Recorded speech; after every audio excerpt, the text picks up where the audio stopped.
Yo, what's up, Story Shadows fam? It's your boy Marcus here, back with another 5-minute tale that's gonna mess with your head. Today, we're talking revenge, the cold, calculated, soul-eating kind. If you've ever been betrayed, stabbed in the back, or wondered what you'd do if someone took everything from you, this one's for you. Smash that like button right now if you love dark thrillers, and subscribe. We drop a fresh revenge, horror, or redemption story every single week. Bell on, let's dive in. The story is called The Mirror He Couldn't Break. Ethan Vale was the kind of man people envied. 32, sharp jaw, sharper mind. He built Lumina, a dating app that actually cared about real connections instead of swipe and ghost culture. In 18 months, it was worth $42 million. His best friend since freshman year, Caleb Reed, was right there beside him as co-founder and brother. One rainy Thursday night, Caleb walked into Ethan's apartment with 2 bottles of whiskey and a confession. "I sold the company, bro, to Apex Ventures. They're rebranding it tomorrow. My name's on the patents now. Yours isn't." Ethan laughed at first, thought it was a sick joke. Then Caleb showed him the forged signatures, the offshore accounts, the NDA that would bury Ethan if he ever spoke.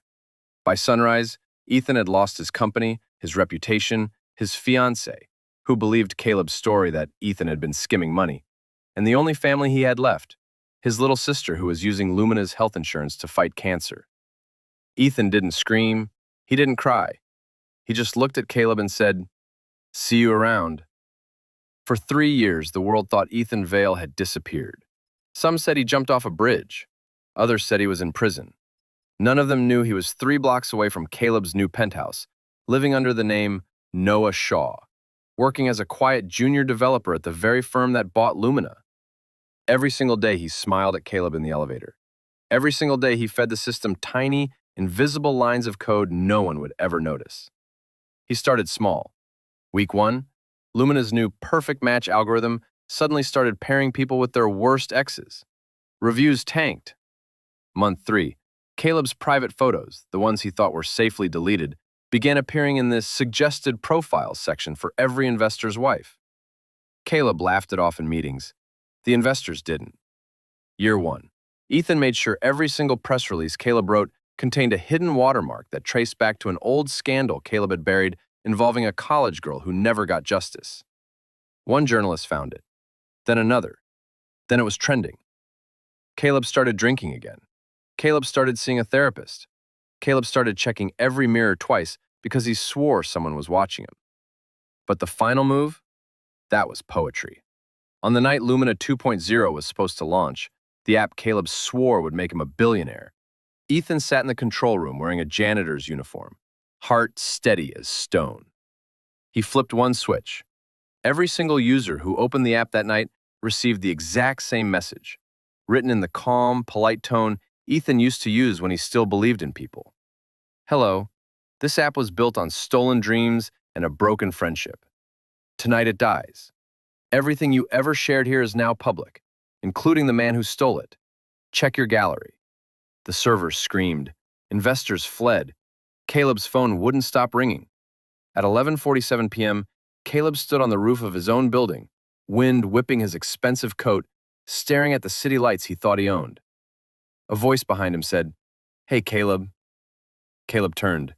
Ethan stood there in a clean black suit, the same one he wore the day they signed the original company papers. "You," Caleb's voice cracked. "How?" Ethan stepped closer, calm as winter. "I didn't come here to kill you, Caleb. I came here to give you back exactly what you gave me." He held up a phone.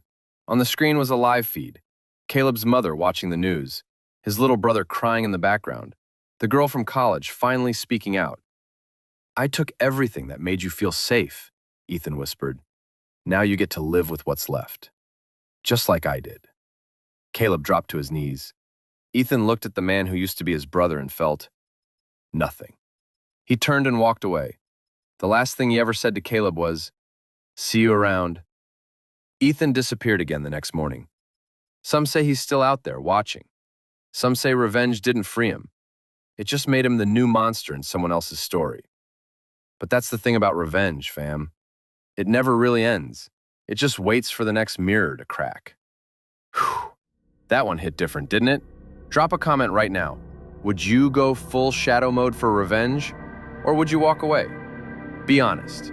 I read every single one. If this story wrecked you in the best way, smash like, share it with that one friend who needs to hear it, and subscribe for weekly 5-minute stories that actually stick with you.